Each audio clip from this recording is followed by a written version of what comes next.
Hey guys, কেমন আছো তোমরা সবাই? আশা করি তোমরা সবাই অনেক ভালো আছো। আমি অনেক ভালো আছি।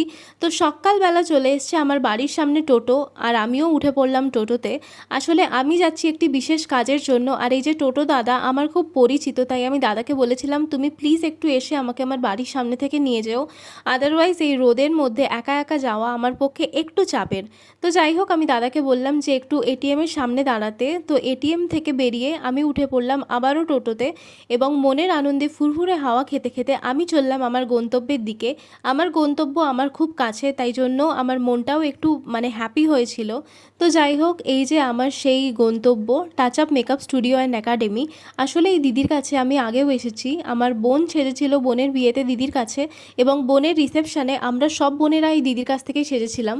দিদির নাম হচ্ছে সুমনা পণ্ডা অধিকারী। তোমরা যদি চাও কেউ কোনো স্পেশাল ডেতে বুকিং করবে, তো ইজিলি তোমরা ফেসবুক থেকে বুকিং করতে পারো। আর দিদির ব্যবহারও খুব ভালো। তো যাই হোক, আমি দিদির কাছে একটা স্পেশাল কারণে এসেছিলাম, একটা স্পেশাল ডের বুকিংয়ের জন্য। আর কেন, কী ব্যাপার, সেটা তোমরা আমার ভিডিওতেই আস্তে আস্তে করে জানতে পারবে।